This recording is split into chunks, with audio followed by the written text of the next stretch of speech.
A couple of things here before we wrap it up. I guess it's a fait accompli. It's not official, but it's been official.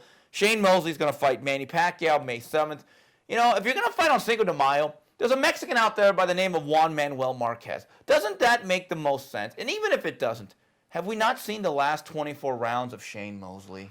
Yeah, I mean, I guess if I have to play devil's advocate, so I don't agree with you on every segment of this episode, here's the thing, is that we did see the last 24 rounds of Shane, but it was against, the best fighter in the world, or certainly the best boxer in the world, one of the most best defensive fighters of the last 20 years in Floyd Mayweather.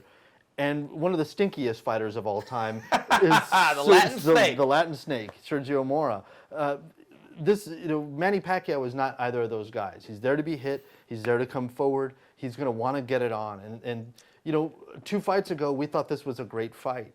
And to me, I don't think it's really a great fight, but I think there might be some fireworks for as long as it lasts. That's about as good as I can. Now wait a minute, you're coming out with an article. We filmed this on Monday, and when you get home, you'll be penning your Pulitzer Prize-winning piece on Andre Berto. Let's do this for full disclosure. Do you think Berto should be getting this fight? To me, if I had to pick out of those 3 fights, the fight that I want to see, not about money or deserve or any of that, the fight that I want to see, it would be Andre Berto. Really? Yeah. Fighting 10 stiffs, 9 stiffs on HBO, making a lot of money, which is an indictment, by the way, on the network and the promoter, that a kid has 10 opportunities on HBO and was never even seriously considered for this. I'd rather see Marquez. There's a history. It's the Latin holiday. Andre Berto, he brings some things to the table: athleticism, youth, power. He's a little bit bigger guy than Marquez. But I got to tell you, Shane Mosley, wow. I mean, in essence, Shane Mosley is getting this fight for ditching Golden Boy. And that's the thing about Bob Arum. I've always said the great thing about Bob Arum is he doesn't give a damn what you people think.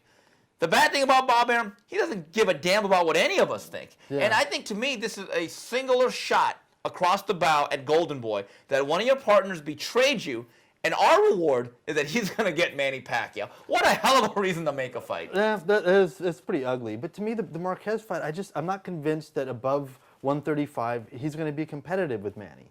That's the problem. I think he deserves the fight. I would love to see the guy make some good money, because Lord knows he could have made better money in his career if he'd been managed better as opposed to just trained well by Nacho Beristain.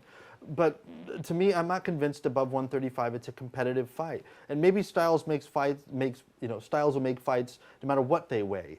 Because those first 24 rounds with Marquez and Pacquiao are brilliant, and they'll be argued about for the rest of their careers.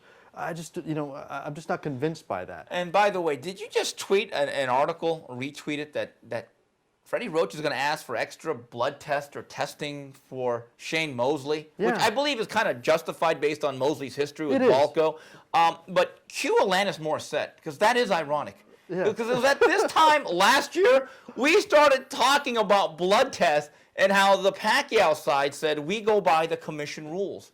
Well, shouldn't that go both ways? Or does Shane Mosley's history make it so that perhaps it's more justified? But there's certainly something ironic about it. There seems to be a double standard almost. It's definitely a double standard. But the history is there, and I think it is justified when you got a guy that's cheated and was never caught, but was caught in a grand jury, but he passed the tests. Certainly, that's something. And we've heard other whispers, about the Margarito fight. Yeah. So, okay, I can actually buy that, but it's a little bit coming from them. It's interesting. It's a lot hypocritical, is what it is. It really. I mean, it'll be interesting to see if they just want him to take the test, or if they're both going to take the test.